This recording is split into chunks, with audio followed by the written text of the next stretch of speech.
माणसाच्या अंगावर भाकरी भाजण्यासारखा हा प्रकार त्यांनी सुरू केला. त्यांनी त्वरित थांबवावा. ज्यांना नोटिसा दिल्या आहेत त्यांनी तातडीने माघारी घ्याव्यात. सिंधुदुर्ग जिल्ह्यात अवकाळीच्या पार्श्वभूमीवर शेतकऱ्यांना ओल्या दुष्काळाला सामोरे जावे लागत असतानाच जिल्ह्यातील काही गावात सोसायट्यांकडून देण्यात आलेल्या कर्जवसुलीच्या नोटिसा वादात सापडल्या आहेत. या नोटिसा 8 दिवसात मागे न घेतल्यास जिल्ह्यात विठ्ठल रखुमाई शेतकरी संघटनेच्या वतीने जन आक्रोश आंदोलन छेडू असा इशारा संघटनेचे जिल्हाध्यक्ष मंगेश तळवणेकर यांनी आज येथे दिला. हा सर्व प्रकार म्हणजे शेतकऱ्यांच्या ओल्या जखमांवर मीठ चोळण्यासारखेच आहे अशी खंत सुद्धा त्यांनी यावेळी व्यक्त केली. याबाबतची माहिती त्यांनी ब्रेकिंग मालवणीला दिली.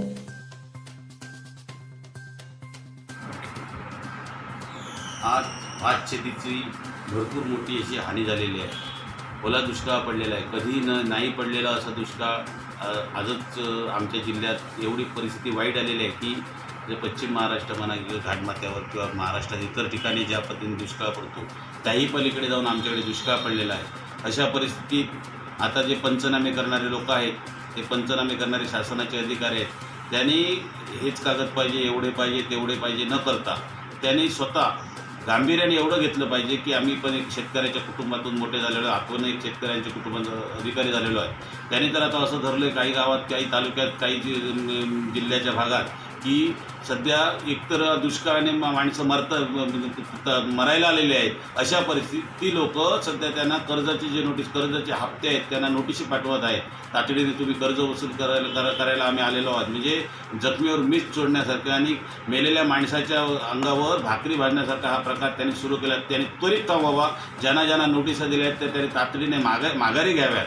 अन्यथा आम्ही जिल्ह्याच्या वतीने एक जन आंदोलन, शेतकरी संघटनेचा एक अध्यक्ष म्हणून मी सांगतो विठ्ठल रखुमाई शेतकरी संघटनेचा, की मोठ्या प्रमाणात प्रक्षुब्ध होईल आणि ज्यांनी नोटिसी वगैरे दिल्या आहेत त्या तिथेच थांबवाव्यात आणि त्यांना संपूर्ण शासनाची आम्ही तर कालच मी मुख्यमंत्री आणि सन्माननीय मुख्यमंत्री महोदय आणि सन्माननीय महाराष्ट्र राज्याचे मुख्य सचिव यांना कालच भेटून निवेदन देऊन आलेलो आहे की 50,000 रुपये प्रति हेक्टर प्रत्येकाला मदत दिलीच पाहिजे.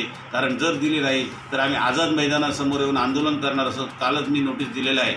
आणि दुसरी महत्त्वाची गोष्ट, आज जे विमा कंपनी वगैरे आहेत त्यांचे आणि विमा कंपनी जरी समजा एखाद्याचा विमा उतरलेला 100% 90% लोकांचे विमे उतरलेले नसतात.